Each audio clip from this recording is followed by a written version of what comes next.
Hi, I'm Heyzeus, and this video is about the M4A1-s. Now, as everyone knows, this weapon has kind of been like the underperforming third child of CT rifles for quite a while now. You know, the AUG, the eldest, I mean, he wasn't looking flash hot for a while, but he's gotten his shit together, he's gotten a scholarship, and now he's at a respectable uni, while as the M4A4, the middle child, he's out there doing his trade as an electrician and making some pretty nice dosh. But the M4A1-s, like, don't get me wrong, he did well in high school, but he's really come unstuck since then. These days he just sits at home and watches porn, which might explain why he was used in less than 1% of all the kills during the legend stage of IEM Katowice 2019. Yep, that's him down the bottom there.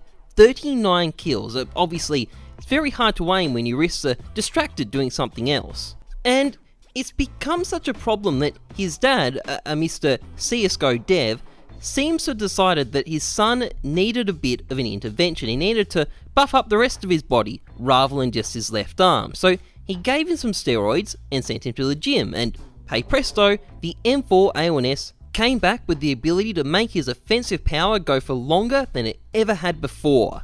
Now, I'm going to put this in terms that are a bit more technical and a bit less innuendo, because I do need to be professional here. So, on the 13th of March, seeing that the M4A1-s was basically a dead gun, and that the AUG seemed to have completely replaced the M4s as the CT rifle of choice, Valve decided they were going to cuck the AUG and give the M4A1-s a nice big dose of Viagra so it could keep it up for longer. And by that I mean, the price of the AUG was increased by $150 to $3,300, and the M4A1-s's magazine capacity was increased from 20 to 25, with an extra magazine added to the ammo supply to boot. So this gun was now packing quite a bit more in its sack. In fact, I think you could say it was really bulging with all that ammo.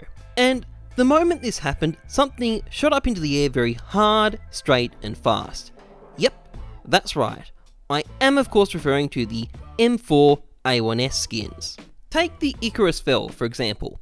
It was $60 Australian, but 10 hours later it was up more than 50% to $93. Or the factory new Decimator.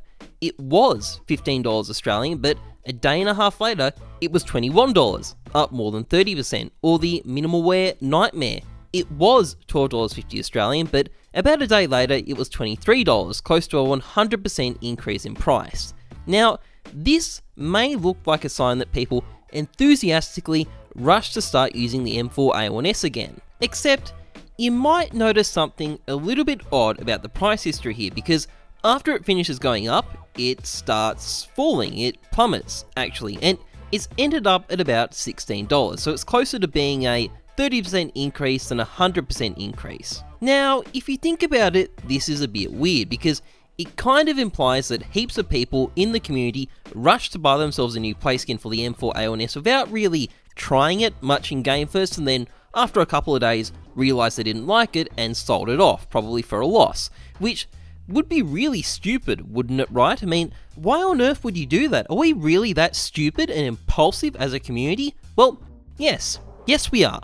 Anyway, that's pretty much it for this video. If you enjoyed, okay, no, I'm kidding. What's actually happened here is a bit different. And to explain it, we'll switch to the Minimal Wear Decimator. This is another skin that went up in price quite a bit, and you'll notice that it's gone from essentially $7.50 to $11. And it did peak a bit higher afterwards, but we'll start with just the $3.50 increase, so almost 50%. Now, I had 7 of these listed on the market for $8.20 when the gun got buffed. And here is the receipt I got sent from Steam after some guy with a username that I couldn't pronounce without sounding racist bought it from me, and here's the receipts from the other 6 that the exact same guy bought of me at the exact same time. Now, he could be a kleptomaniac buying up a bunch of skins that he doesn't need, but I think it's a hell of a lot more likely that he's a speculative chancer purchasing these so you could hopefully sell them for a profit later on, which he easily could have done if he sold them when they were $11. And this is fundamentally the reason why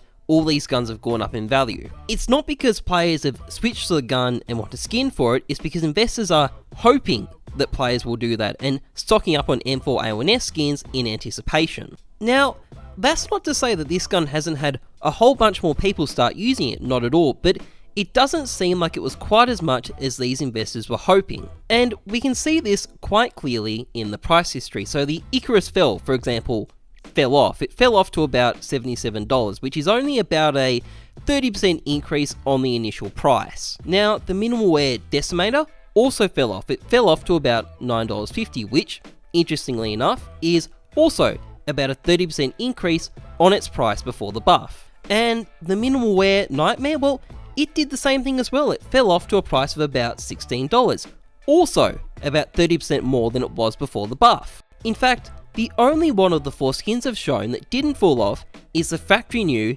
M4A1-s decimator. It stayed roughly the same, possibly because it only went up 30% to begin with. Now, if this 30% thing looks like a pattern to you, well, it's not really. There's a lot of M4A1-s skins out there, and not all of them have actually done quite as well, but there is one pattern that's pretty consistent across all of them.